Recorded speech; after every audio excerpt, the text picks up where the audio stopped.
at night, the chair is reserved for the stray wanderer or unexpected visitor. If he were to wander to the place of those feasting, would be warmly received and given a place among them.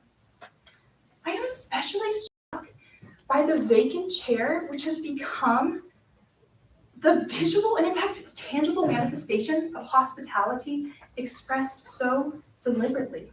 The vacant chair becomes representative of the host's openness to the knock on the door of an unexpected visitor.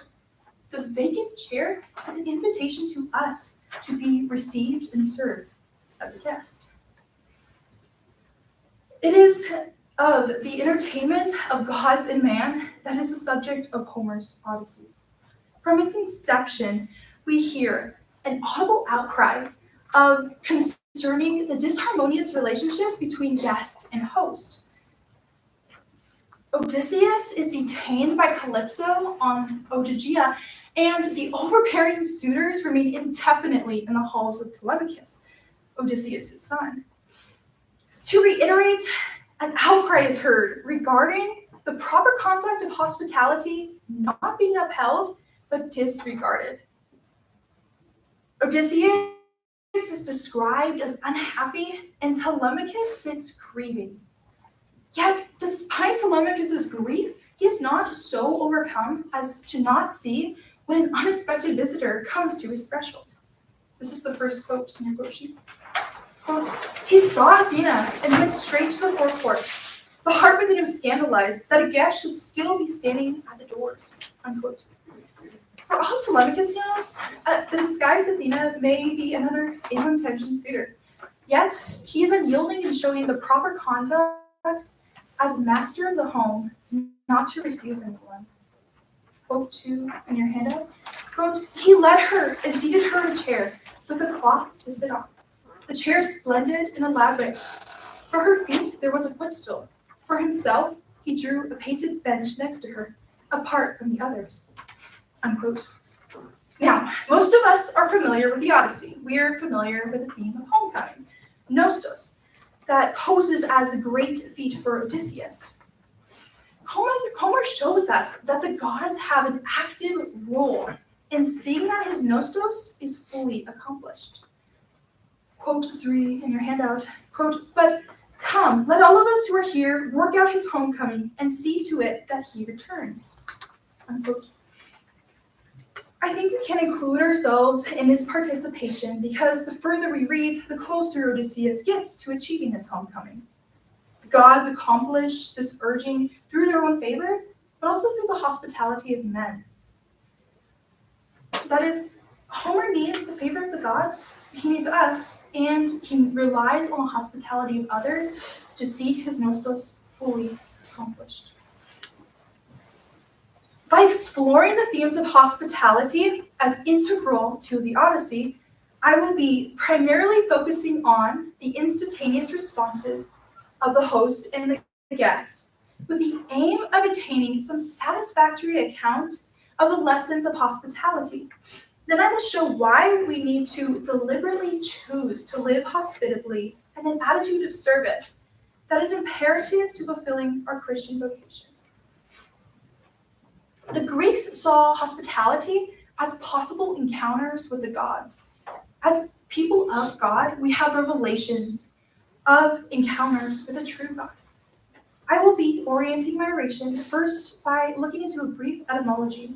Secondly, I will illustrate the gods' involvement in hospitality. Thirdly, I will delve into the Odyssean accounts of hospitality by first looking at Polyphemus, Circes, the Phaeacians, and Emmaus. Finally, and fourthly, I will proceed to examples in the sacred revelation and how we Christians are supposed to live out a sacred call to hospitality. So, what is hospitality? And why is hospitality important to us? And how does hospitality impact our lives? I believe that the etymology of the word will shed some light on what hospitality is, while the stories will give a more comprehensive picture to this. the why and the how will be addressed respectively. Let us turn to quote 4 in the handout. Quote, hospitality is friendly, welcoming behavior between guests or people you have just met. Unquote. So from this definition right off the bat, we see that hospitality is a kind of friendship. But in my oration, I wish to unpack the rich tradition behind hospitality. And in order to do that, we must look to the Greek root of the word. That brings me to the first term I want to show you is philoxenia, which is hospitality. This Greek rendering is much richer in meaning because philoxenia means loving of the stranger, which is expressed in that singular word. And I find that very impactful. Turn to quote 5 in your handout, please. Philoxenia is, quote, a loving of strangers through generous hospitality, unquote. This is derived from the word for guest, which is xenios, our second term, guest or stranger. Now this is where it can get a little confusing because xenios, which is guest, can also mean stranger too. Turn to quote 6 in your handout, please. Quote, a xenios is not only a foreigner or a stranger, but also an ally, a lifelong friend, a guest, and a host. Indeed, Zenoi were protected by Zeus, the king of the gods, unquote. This variability in meaning shows the reciprocal nature between the guest and the host in hospitality, which I believe emphasizes the inseparability of the parties in the act of giving hospitality and receiving. I want to emphasize that both host and guest are, in a way, both giver and receiver. You see that the host fulfills this role by offering food or shelter, and the guest generously receives his generosity and gives good conversation and good company. Now, let us move onward to the second part of my oration, where I will be focusing on the gods' involvement in hospitality. So, hospitality has a patron or protector, as briefly mentioned in quote 6. One reason we can glean from this is from Homer himself, where he talks about the wanderer or the stranger having the right to hospitality. Quote 7 in your handout, quote, he, Zeus, goes together with suppliants whose rights are sacred, unquote. This should strike us as particularly revealing on how the Greeks generally understood hospitality, that is, as sacred. Hospitality is not given to us by human construction, but by divine decree. Quote 8 in your handout, but for the gods do take on all sorts of transformations, appearing as strangers from elsewhere, and thus they range at large through the cities, wondering to see which men keep the laws and which are violent. A consequence of gods lingering among men is that men become more careful not to displease a stranger who comes to their door for fear to be a god. Quote 9 in your handout, hospitality was a sacred responsibility that came under the watchful eye of the Olympian gods. Zeus Xenos, the stranger's god, who ruled as hospitality's chief protector, to behave inhospitably was an offense worthy of divine punishment, as hospitality was governed by a well-known code of conduct, with duties for both host and guest, unquote.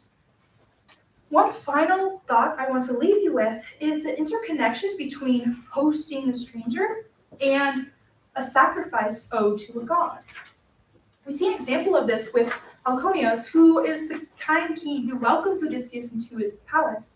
He tells those assembled that on the following day they will, in quote 10, entertain the guests in our halls, and to the mortals accomplish fine sacrifices. I think this is a particularly interesting point because up until this point we've focused on philoxenia, that is loving of the stranger, and Theoxenia now is our next term, which is hospitality shown to gods. One might, in the myth, be thinking he is showing only philoxenia when he actually might be showing theoxenia if the guest were to reveal himself to be some god. This brings us to the third part in my oration, where I will be encountering the Odyssean encounters, firstly with Polyphemus. Odysseus tests the hospitality of the Cyclops and pays dearly with the lives of his men. Quote 12 in your handout. For my proud heart, recalls Odysseus, had an idea that presently I would entertain a man who was endowed with great strength and wild, with no true knowledge of laws or any good customs. Unquote. Perhaps the first hint of savagery is the cave which Odysseus and his men enter and help themselves to what is there while they wait for their for their host. Quote 13 in your handout. These people, Cyclops, have no institutions, no meetings or councils. Rather, they make their habitation in caverns hollowed among the peaks of the high mountains, and each one is the law for his own wives or children, and cares nothing about the others. Unquote. The Cyclops is a creature of isolation. The mentality of the Cyclops would be something like, I don't bother you, and you don't bother me. Polyphemus, the Cyclops, behaves characteristically of his kind. His monstrosity is further intensified by his hostility towards Odysseus and his men. Recall Telemachus's eagerness to accommodate the disguised Athena. We see nothing of the sort here. Odysseus even pleads for the right of the stranger or the appeal of the gods, yet it falls on utterly deaf ears to one who does not fear the gods or see any reason to accommodate the stranger. His final signal to them is the great doorstone, which he entraps them in. Now, I thought it would bring you to this somewhat disturbing passage because I think it helps us to see the prevailing themes of hospitality more when they become obscured and perverted the way they are here. For example, Odysseus and his men come to the cave and take what has not been offered to them. They bring their own sustenance in case their host proves inhospitable. And moreover, they never partake of the meal with their host, but become themselves the meal and the primary source of entertainment for the monster. These insinuations are also from Homer himself, when he shows that Odysseus coaxes on your handout, number 14. Odysseus coaxes Polyphemus, saying, "Have a drink of wine, now you have fed on human flesh." Unquote. This breach of hospitality is so despicable that there was even a word used to develop it.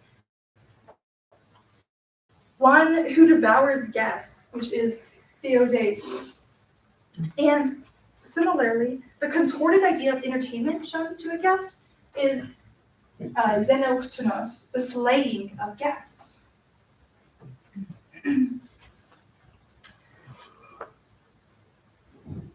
The focus of this adventure becomes one of vengeance.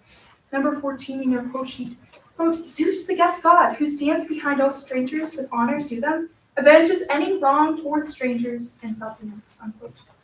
In conclusion, seeking hospitality can become a dangerous endeavor when necessity draws the wanderer to imprudently enter unfriendly thresholds. This brings us to the second episode in the third part of my oration. In contrast to the callous Cyclops is the alluring welcome of the enchantress Circe. Treachery is under the guise of hospitality on Circe's island. Again we see the Telemachus. Again we see the seat of hospitality as we did with Telemachus and Athena, but in a different way here. If you look to quote 16 on your handout, quote, she made me sit down, says Odysseus, in a chair that was wrought elaborately and splendidly with silver nails, and under my feet was a footstool. She made a potion for me to drink, and gave it to me in a golden cup, and with evil thoughts in her heart, added the drug to it. Odysseus comes to retrieve his men who are being held captive under Circe's spell. Similar to the Cyclops cave is the cozy cottage of Circe. Her doors radiate with the warmth of hospitality, but her intentions remain deeply hidden until it is too late. Quote 17 in your handout. Quote, she opened the shining doors and came out and invited them in, and all of their innocence entered. So you see, she graciously welcomes her guests and serves them relishes from her table, while her true intentions remain hidden. What lies at the core of her magic, I believe, is not its transformative quality on the men, turning them from men to beast, but rather making them forget their home and their homecoming. Quote 18 says, Circe added to the wine malignant drugs to make them forgetful of their own country. Unquote. Circe must make them forget their homecoming before she could take it away from them. And she accomplishes this through the honey-rimmed cup, which consequently makes them forget the true sweetness of their homeland, Ithaka. Circe is not wishing to refresh and restore the stranger that comes to her, but take advantage of them, like by becoming like the excessive host Homer warns us about in another part, quote 19 in your handout. Quote, I, says the host, for my part, never will long detain you here, for when you strayed for home, I would disprove of another hospitable man who was excessive in friendship as one excessive in hate. In all things, balance is better. It is equally bad when one speeds on the guest unwillingly to go, and when he holds one back who is hastening. Rather, one should befriend the guest who is there, but speed him when he wishes. Genuine hospitality will alleviate nostos, one's longing for home, by refreshing and restoring the guest for the continued journey, while Circe altogether takes away their nostos. In conclusion, this episode manifests the facade of hospitality, where there's a disjunction between the actions of hospitality and the host not having honest intentions. Now, before I move on to the third episode in my oration, I want to briefly describe why I chose these episodes. Firstly, I wanted to point out the dichotomy of Circe's and her showing one end of the extreme of the host, in contrast to the Cyclops, who shows another extreme, but as a deficiency. Furthermore, I hope in these next two episodes to illustrate to you the mean in hospitality from those that are mighty and from the lowly. Let us, with Odysseus, arrive on the friendly shores of the mighty Phaeacians. Odysseus wonders all the same, whether, quote 20, what are the people whose land I have come to this time? And are they violent and savage and without justice? Or hospitable to strangers with godly mind? Unquote. Odysseus is led by Nausicaa, and after supplicating on bended knees before the good king, an elder replies on quote 21 in your handout, quote, Alconius, this is not the better way, nor is it fitting what a stranger should sit on the ground beside the hearth in the ashes.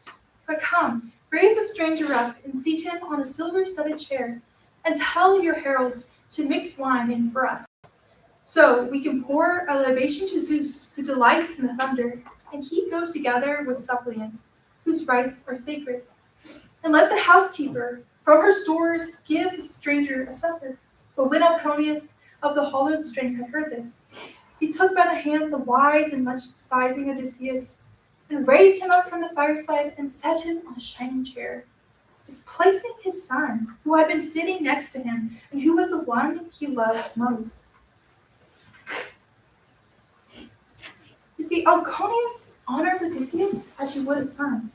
Odysseus is given a place of prominence amongst those feasting. He is treated as a lofty guest and honored with many gifts, a token of guest friendship. Let's move on to the fourth and final episode in the third part of my oration. Please look to quote 22 in your handout. Jean Leonard, a critic, points out that a host has the responsibility to, quote, welcome his guests with food, drink, and shelter before asking any questions. A guest was equally listening attentively to his host and returning his favor by with his own story. Unquote. One of Ithaka, Athena casts a disguise on Odysseus and instructs to seek refuge from Emmaus, the faithful swineherd, whose thoughts are kindly. Our hero is eagerly received by Emmaus, who, although he doesn't recognize his old master, recognizes only one in need of hospitality. Please turn to quote 23 in your handout. Quote, come, old sir, along to my shelter, so that you also first may be filled to contentment with food and wine. Then tell me where you come from, and about the sorrows you have been suffering. So spoke the noble swineherd, and led the way to the shelter, and brought him in, and seated him on the brushwood piled up beneath, and spread over this the hide of hairy wild goat from his own bed. Odysseus was happy at how he had received him, and spoke a word, and named him, saying, may Zeus, stranger, and the other gods everlasting grant you all you desire the most, for you have received me heartily. Notice Emmaus prioritizes making his guest feel at home before insisting to know who his guest is. Emmaus shows modest hospitality with his makeshift throne with animal skins, which becomes the Odyssean seat. Emmaus shows a complete devotion to the stray wanderer because as a servant, all he has received is from his own master, and his master would have honored Odysseus likewise in that manner. Quote 24 in your handout. I, says Emmaus, have no right to deny the stranger, not even if one come to me who was meaner than you. All vagabonds and strangers are under Zeus, and the gift is a light dear one that comes from us, for that is the way of us who are strangers. He gives all a servant has the means to give, but this is what makes what he gives of significant value. Quote 25 in your handout. Quote, eat now, stranger, what we serving men are permitted to eat. Young pigs, but the fatted swine are devoured by the suitors who have no regard for anyone. In their minds, no pity. Even at night, Emmaus is sure to accommodate his stranger in all things. Quote 26 in your handout. You shall not lack for clothing nor anything. Rightfully do the unhappy suppliant who approaches us. Unquote.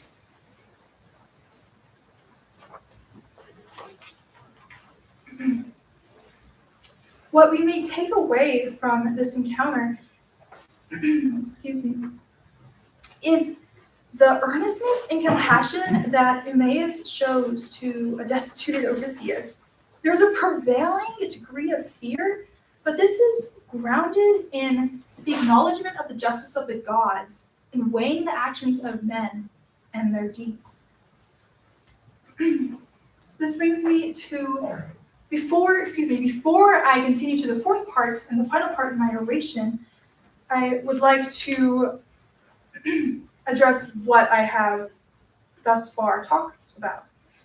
So far, we have tracked the Odyssean encounters that touch on some theme in hospitality and the intriguing notion of the gods' involvement in hospitality.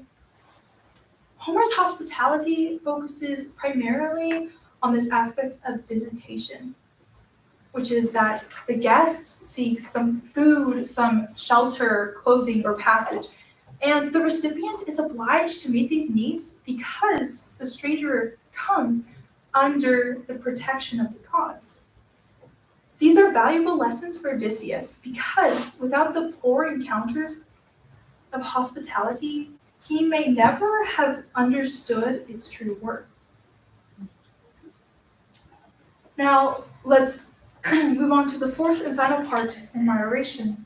where we will proceed to examples in sacred revelation and how we Christians are supposed to live out the sacred call to hospitality. Most of us here are familiar with the Rublev icon of the Trinity represented as three angels seated at a table. Please turn to quote 27 in your handout. And the hands of Andrei Rublev, who leaves out Abraham and Sarah and other narrative details, the hospitality of Abraham becomes the hospitality of God at his holy altar, whereby all the faithful are invited to enter with fear and love into the intimacy of God. The chalice has become the symbol of the eternal banquet. Unquote. This icon manifests and actually makes present to us the hospitality of God. From Homer to Christianity, we have moved from the man's mysterious allusions to hosting gods to the Judeo-Christian God being received so that he may become the one receiving all who seek him. The reciprocal nature of hospitality is so strikingly present in this icon because it illustrates to us friendship with God. The three angels came to Abraham and were received as stranger guests, but have become representative to us of the Trinity, welcoming all to the banquet. Additionally, God used hospitality as a vehicle for his incarnation through the angel Gabriel. Mary received the angel hospitably, and her womb became the hospitable dwelling place for God. Again, we see the host and the guest dynamic between God and man. Mary was the host to her Savior, and Christ welcomes all to him. Hospitality was the vehicle for God's entrance and dwelling in his creation. I want to return to the questions I asked at the beginning of my oration. Firstly, what is hospitality? Hospitality alleviates burdens and restores our spirit to resume our journey. And as Christians, we are on a lifelong journey to reach heaven, our ultimate nostos. Secondly, why is hospitality important to us, and how might it actually impact our lives? I think St. Benedict answers this as he ordered his monastery around these words. Please look to quote 28 in your handout. Quote, "And let all guests who arrive be received like Christ, for he is going to say, I came as a guest and you received me." Unquote. These words taken from the Great Commission call us to a higher calling, to recognize that when we give hospitality to another, especially one in need, we serve Christ in that person as well. Perhaps this gives us more of an insight into the puzzling yet remarkable words from the Polish people, that a guest in the home is God in the home. Until the incarnation, man wasn't sure whether the guest he received might be some god, man, or an angel. But Christ himself tells us that it is he who is present in the ordinary person we encounter in giving hospitality. Whether conscious, at WCC, we are always striving to have an encounter with the real. This could be a moment in prayer, in nature, or a Coleridge poem, perhaps. But whether unconsciously or consciously, the more we practice hospitality, the more our hearts will be attuned to the world around us as opportunities for wonder and encountering the image of God in each person we come across. Let me repeat that. The more we practice hospitality, the more our hearts will be attuned to the world around us as opportunities for wonder and encountering the image of God in each person we come across. In closing, hospitality impacts our lives because it is the loving response to a mystical encounter. Thank you.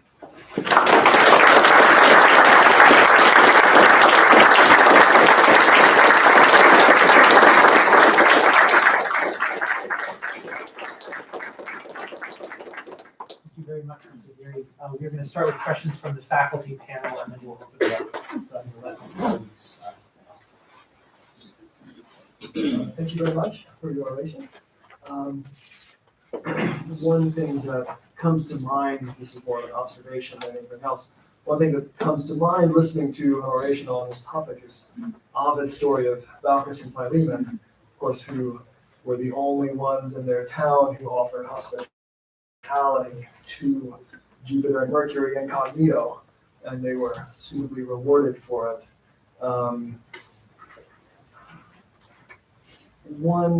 This was more slightly technical question perhaps. You mentioned the handout supplicants in number 7. So you have Simon in number 6, supplicants in number 7, and then in 15, Homer himself says, Zeus the guest god, avenges any wrong towards strangers and suppliants. I wonder if you could say a little bit about what difference, if any, maybe is there a relevant difference between a stranger and a supplicant, how those groups relate to each other, if they overlap, is that important? Yeah. The story of, I should address the first comment you made about Bacchus and Philemon. I love that story. I think it really shows my point about Xenia showing that loving the stranger becoming Theoxenia in such a mysterious way. I think Ovid does a really good job at that point. He that particular story is based off of Odysseus' encounter with Aeneas the swimmer. To address your question though, so we see, as you said before, that the stranger, that the guest and the host in Xenios, and then in quote 6 and then 7, which is Zeus goes together with suppliants, and how does that relate to what is the distinction being made toward with strangers versus suppliants? I would say that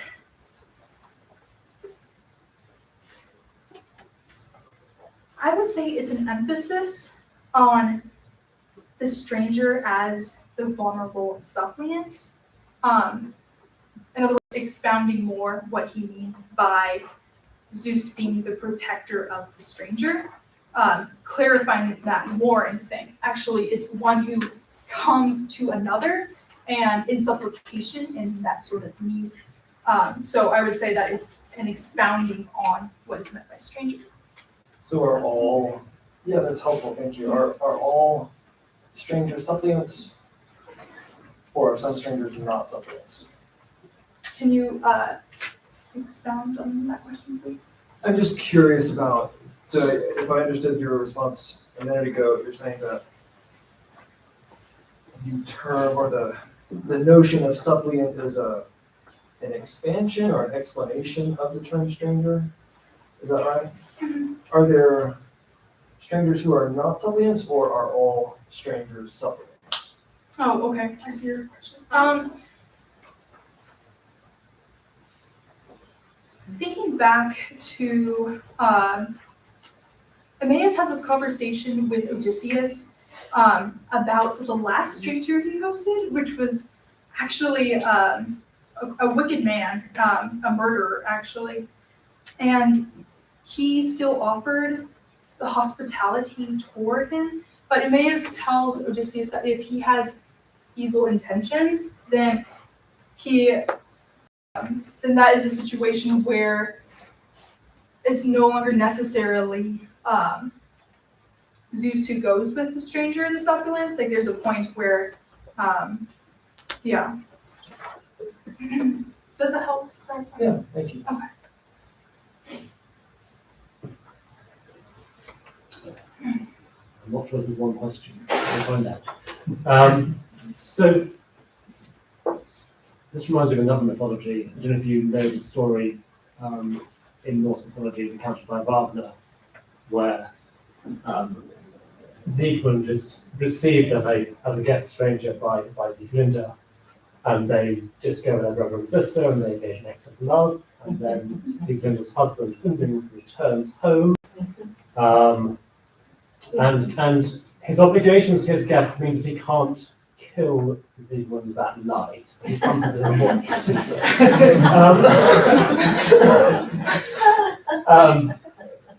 And which the virgin, who is the father of this brother and sister, puts him in an awkward situation because he wants to be the protector, but he feels unable to be. So you've got this very disordered sort of guest friendship thing on there. What that relates or not to, I guess, the other kinds of friendship we might think of, let's say, Homer's and it seems that Homeric guest friendship establishes sort of lasting obligations that actually guest friendship must be returned, this roles reversed, and even not just directly to that person, but to anyone in their family as well, if I recall rightly. And this causes problems with Troy, of course, where guest friends meet each other on the battlefield. So we've got that kind of scenario.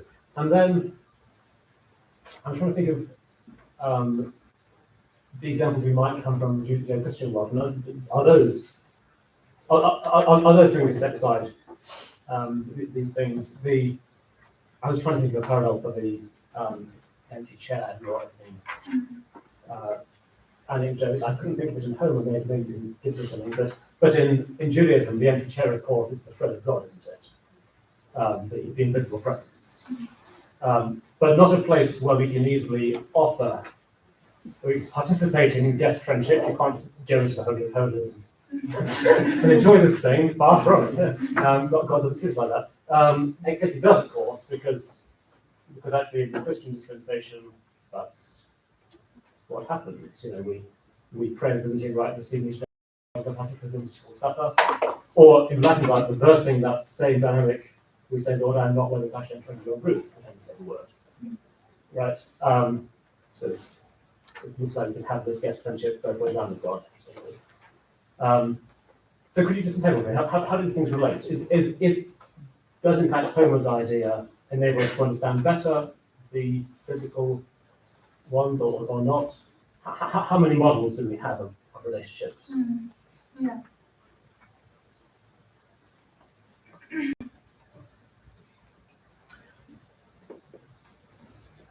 What I saw and what struck me in Homer is all the examples of the hospitality seat. Can you rephrase your question? I'm sorry. Well, so I guess my point is that your relationship has made me think of all these models of guest friendship, which are more or less functional, more or less reciprocal or welcoming, and which have potential to go wrong in every case. But I'm interested to know just how many models are we talking about here? Can we simply say that any two of these are basically the same concept of what it means to have Okay. this Like how kind of much of, relationship?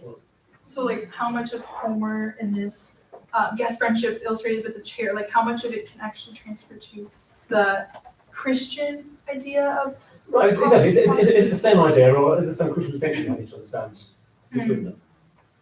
I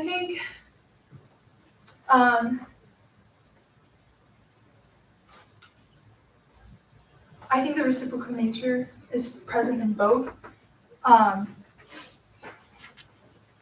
But I would say that because God provides not just he's not just the perfect like guest to us, but he's also like the perfect host. So I think in Christianity, that idea is more present because God is both of those things, which we don't see in Homer, obviously. But I think Homer gets us to start thinking about that reciprocal nature, and how that we can look to Christianity and see a semblance of that there, and perhaps in a more fully realized way. Yeah, and I think also, like in the example that I pointed out with Circe, like there's also many ways in which we show that it fails because the host is not necessarily going to be the best host. And this friendship of hospitality, but God is that perfect host and the perfect guest to us. Does that start to answer your question?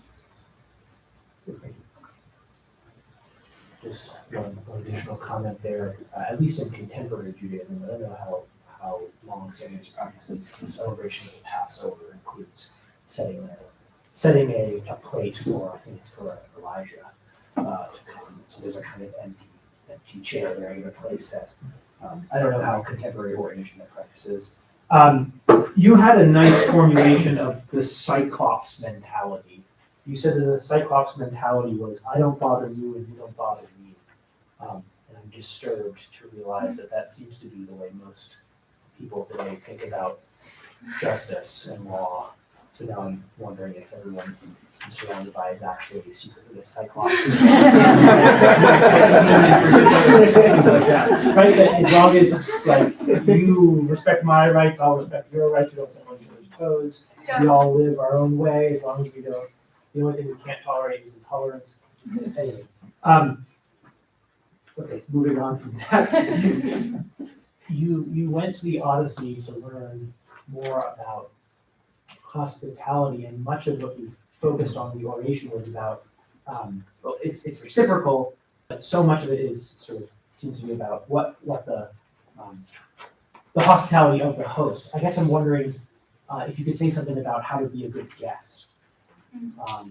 It's after all, Odysseus is in a position of being the guest throughout the poem. So, what should the audience take away about from your oration? Not only about how to be hospitable as the host in a relationship, but also how to be a better guest. Do we have to practice like small talk or entertaining storytelling? Do we have to go have interesting experiences so that if we are hosted, we have good stories to tell? Like, what do we do? What do we do to be a good guest? What did we learn from Odysseus about his successes or failures at being a good guest? What do you take from this about how to be a better guest? Yeah, I think there's two things that strike me. One of them is that in pointing out hospitality, it includes not just hospitality towards someone else, but that both guest and host have an active role in it. So I guess what I'm saying there is that hospitality, you're not just letting someone receive you, but you're also letting yourself be received by someone, meaning that you are gracious in accepting what they have to offer to you. And a second thing I would point out from specifically in Odyssey, just lost my thought. I don't think you necessarily need had encounters with hospitality to be able to appreciate it. But I think in America especially, it seems like we have a hard time like letting people serve us. Like we want to help ourselves to things, or we don't want to trouble anyone. Like we don't want to trouble anyone. But I think just recognizing that even though we have Cyclops tendencies, it actually be a gracious thing to let yourself be served by another person in sort of acts of service and hospitality. And seeing that it's a two-way relationship and that you're actually engaging in this wonderful friendship in hospitality. And it's an uplifting thing for both parties. Thank you. It's opening up to the audience. Teresa. You talked about Alcinous versus Eumaeus, a king versus a servant offering hospitality, and then also Alcinous versus Telemachus, a father versus a son. So I was wondering, how does the duty of hospitality differ according to a person's station? That's a good question. So these 2 points that I brought up about hospitality like looking at the mean of hospitality, where it's fully realized in the lofty as well as the lowly. So your question was, we have the father and the son of Telemachus and Odysseus offering hospitality, and then we have the king and his son. I would say that those two things don't differ as much as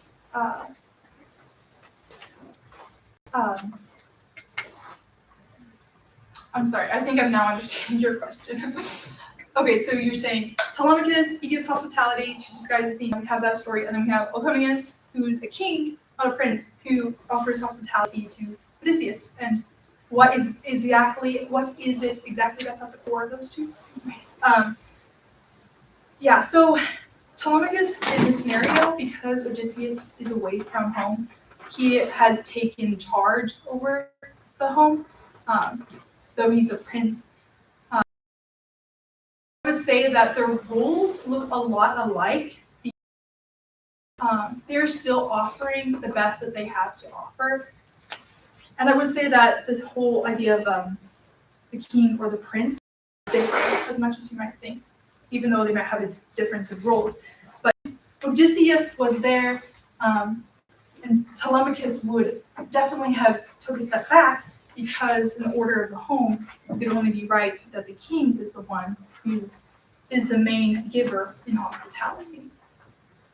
But without his presence, we see Telemachus rising up and offering hospitality. I might add one observation to that. I wonder if your quote 23, when you were referring back to that quote after you had read it, you described the seat on the brushwood with the hydra wild goat. You described it as a kind of throne, which wasn't in the text itself, but I thought was a wonderful way of describing it. And it seemed to me to actually exemplify being a good guest. If Odysseus, maybe that's actually how Odysseus views it, thinking of it as a throne, because he sees the sort of care put into it. Whereas you could think of someone else walking in there and there's like some wood piled up and like a hairy goat skin on top, thinking like, come on, I'm a king. This is not good enough for me. Maybe the humble hospitality can only be, it also requires the offering of the host, and also the kind of willingness to accept what is best, what can be offered by the lowly, by the guest himself. Or the guest must accept sort of the best that can be offered by the host. In that case, and if it was someone else who would look at the pile of brush with the hide and see something that's not a throne, and therefore he decides. It seems like again, it's sort of, it requires both parties. Dr. Virginia? I'm angry. He hesitates. I'm making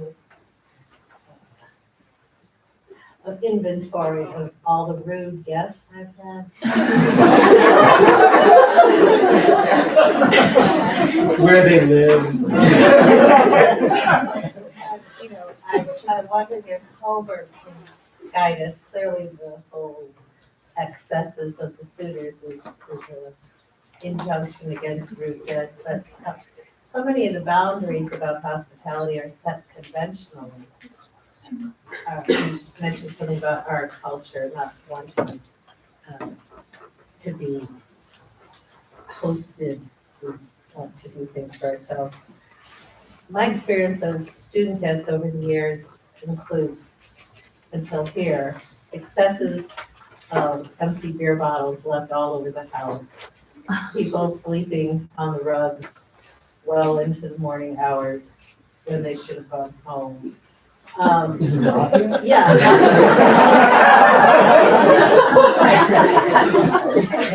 When is it appropriate for the host or hostess to say, time to leave?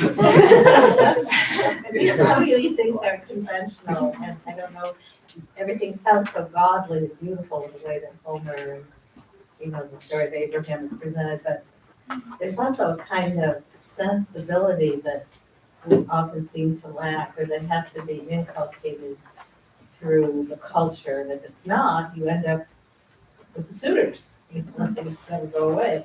If you have 7 daughters and you've seen many different kinds of men go through the house and their habits, you become very critical of some of these.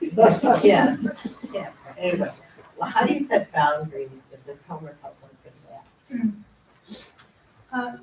Yeah, you mentioned that hospitality, there's a certain level of convention depending on where you are.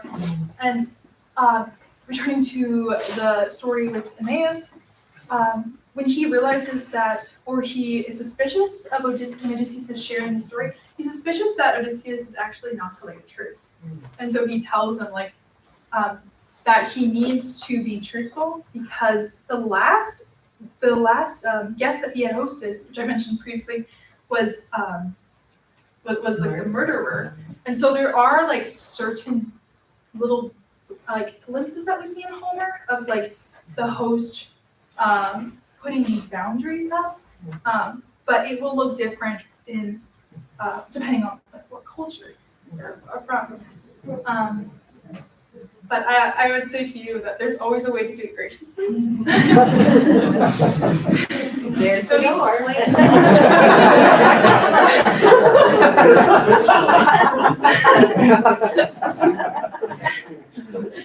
Yeah.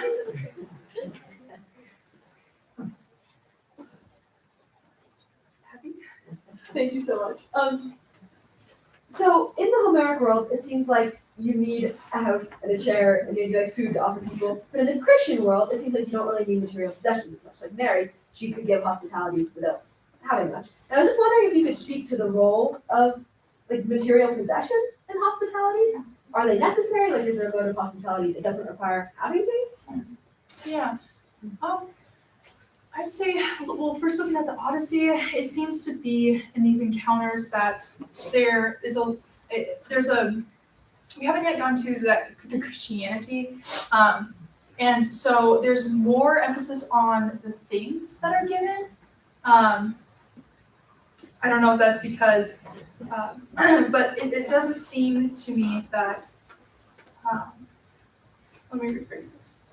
Yeah, so in Homer, there's more of an emphasis on the things that are given, but these things are still given as tokens of guest friendship, and they're very meaningful. Like we hear, like Elconius, he gives him this, I believe it's like a cup or something, that is very meaningful, and that a friend of his, a guest friend, had given to him. So it doesn't seem to me, even in Homer, that although there's always some sort of material good that is given or exchanged, it seems to be more representative of the friendship that they have. So it's pointing us in that direction, but not clearly like what we did in Christianity. Does that? Yeah. Thank you. Yes. Thank you for your oration. You were talking earlier about the Cyclops hospitality not being like just leaving each other alone, and then again about like leaving the empty chair and the Polish tradition.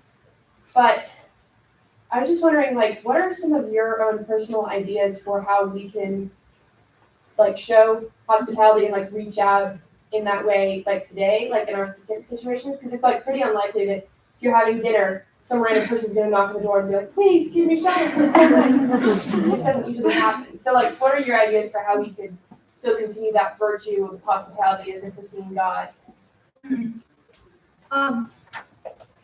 Yeah, this reminds me of another question I had earlier. I think it's just having this sort of open disposition, because we live in a world that is full of wonder, and like here at school we begin to see glimpses of that.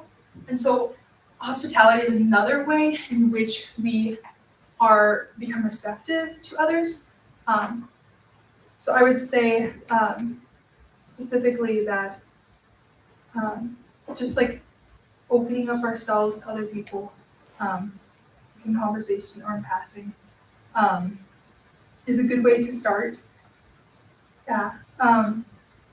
Catherine Doherty once said that hospitality of the home is meaningless if we don't have hospitality of the heart first.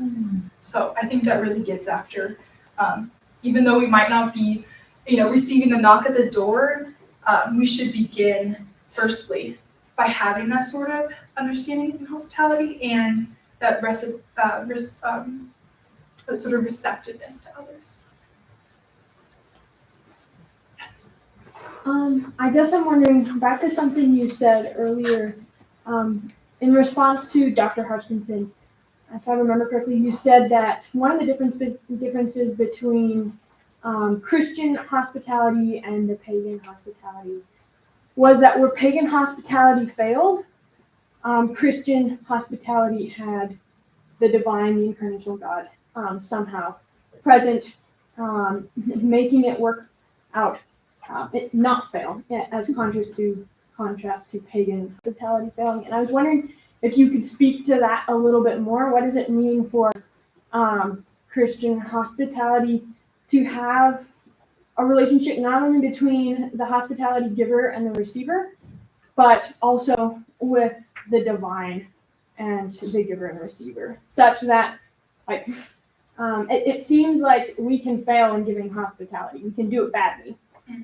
But what's the element of God in this that somehow makes it different from pagan hospitality? What's that relationship?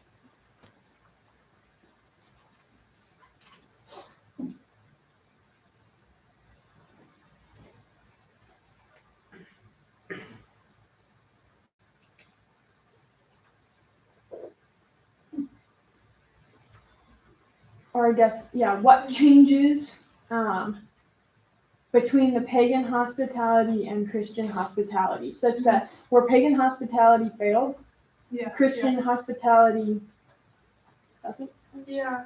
What is actually happening? What is the relationship that's there that makes a difference between the divine? Yeah, I'm not sure I'd say that pagan hospitality fails.